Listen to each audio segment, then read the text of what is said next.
Joel? Yeah. Oh, yeah. No. So I've got Melbourne. I got Melbourne. All right, this would be Oh, yeah. That... good. Talk us through Melbourne, Joel. Okay, so I don't. Is it controversial to say that? And again, people can call me biased for this, but I think Melbourne's implosion after a preliminary final is way bigger than Adelaide's after making a grand final. Like, and I don't. I think that's hyperbole. That's what I'll say on that is that it's yet to be seen, because Adelaide's has lasted like 3 to 4 years now, whereas Melbourne's has been 1 year. So if Melbourne bounce back this year and somehow make finals, then that's incorrect. But if Melbourne linger down the bottom for a few years, then yeah, probably. I mean, they fell straight down to the depths. You know, Adelaide at least had 10 wins last year, so it all depends on how long Melbourne plans on bottoming out, I think. Yeah. Honestly, like, because they plan. I think the most. Yeah, it's Melbourne. Maybe they do. I think the most endemic thing that, like, the game that summed up, well, was also against the Crows, like, being a couple, like, 4 or 5 goals up and then losing to, like, a good team, you can kind of expect that. But Adelaide were so goddamn mediocre last year, and you blew it. I still had no idea what I was watching as I was watching it. It was just mind-numbing. Yeah. So where do you sort of see Melbourne finishing, and who's sort of going to be, what are their strengths going to be, and what are their weaknesses? And you sound like you're not big on Melbourne at all, so I'm keen to hear where you've actually got them placed. I think they'll bounce back. I put 11th to 9th, and with like Langdon, Mitch Brown, Bennell when he's healthy, and Adam Tomlins. He's not. I know. Don't bank on Bennell. He's not playing. He's not playing a game again. That's been amazing, because I've followed the Melbourne fan base through their, their Bennell hype, and it's ridiculous because literally I just feel like I'm in a time machine, and it sounded exactly Fremantle's exactly how Freo fans sounded in 2015 is how Melbourne fans sound now. No, Not 2015. It's exactly how Freo fans sounded in 2015, 2016, 2017, 2018, right? 2019. Every single year we had the same arguments from Fremantle fans. Yeah, but the upside is just, he's a top tier player.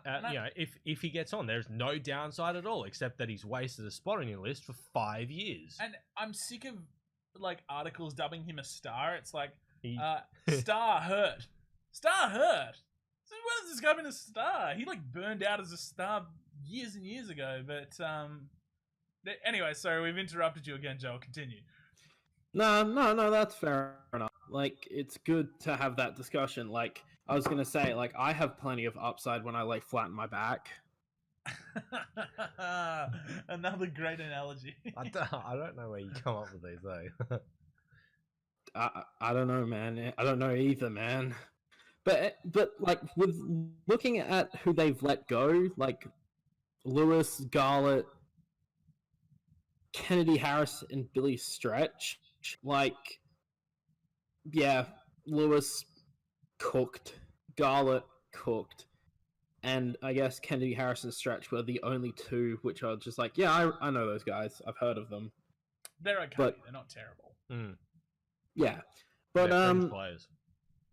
Yeah, I don't know, like, will Melbourne look at their game plan and go, okay, this probably wasn't working for the 666 rule,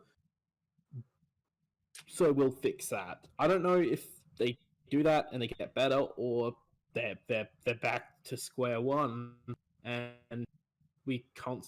And yeah, I don't know if they're back to square one, or are they just like hanging on by a thread to not being a laughing stock again. I have a few thoughts on the Ds. The first being that it's much harder to climb back up the ladder than it is to fall down it. As a Freo fan, I know that well. But also, I think Ed Langdon will be good for them. I said that Freo won't miss him as much, but it could be another one of those recruits where, not miss that much on another team's treasure sort of thing. I think he's kind of what they need. Alongside, like, Petraka is going to be a lot to unlocking what they do. Had that one massive game. I don't know what his stats were in the second game of the preseason. Not good. In the first game, 38 touches, 3 goals. So yeah, that's his element, isn't it? Great one game and then sort of goes away for 2 to 3 weeks. Yeah.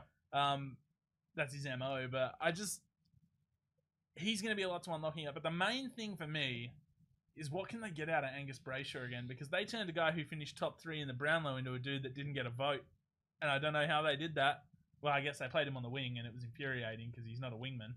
And now they have Ed Langdon, so he doesn't need to be a wingman. So hopefully he goes back inside. You know what you're going to get from Clayton Oliver's elite. You know that...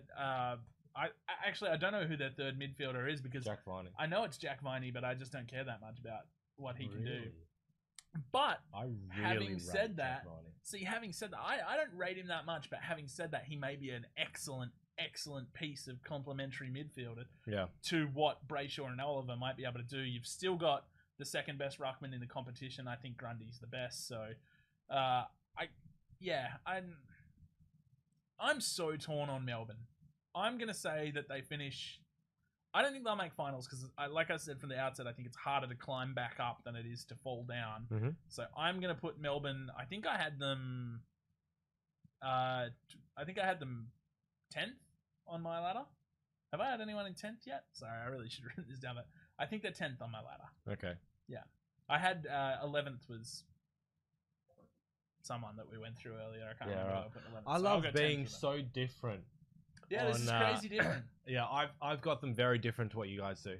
I have 2019 being a blip, and 2020 them coming right back up.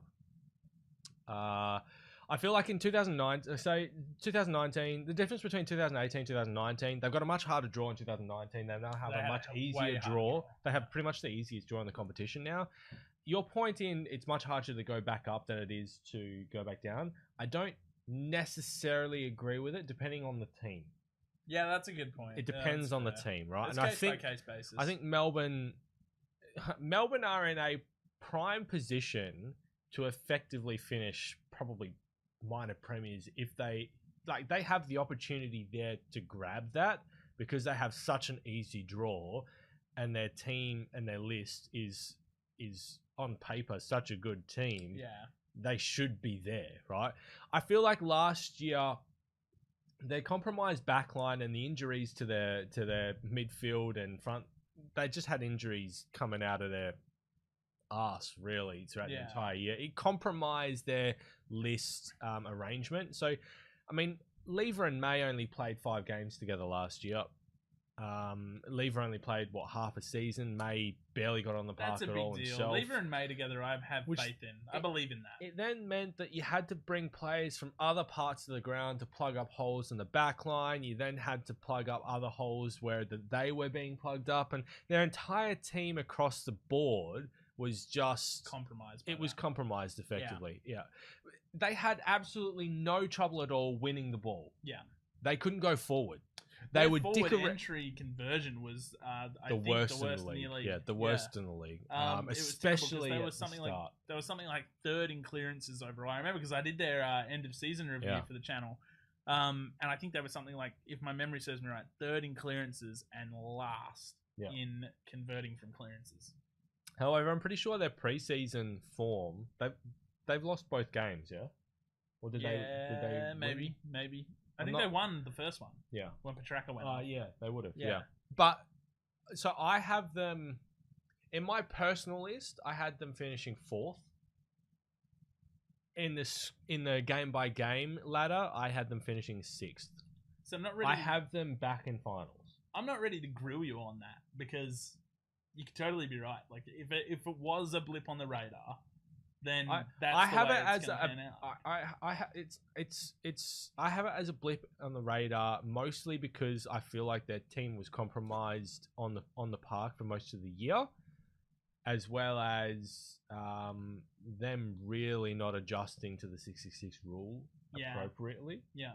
But I feel like a year to address I feel like that will be addressed, as well as an easy draw again, which their biggest sort of down track comments about 2018 was that they only got there because of an easy draw, which may have been correct. They got an easy draw again. They have an easy draw again. There's no excuse that they don't make it this year. I think if they don't make the top 8 this year, it's been a bad year for them, I feel. We talked about with Collingwood mentality and what that plays when we're making these preseason predictions.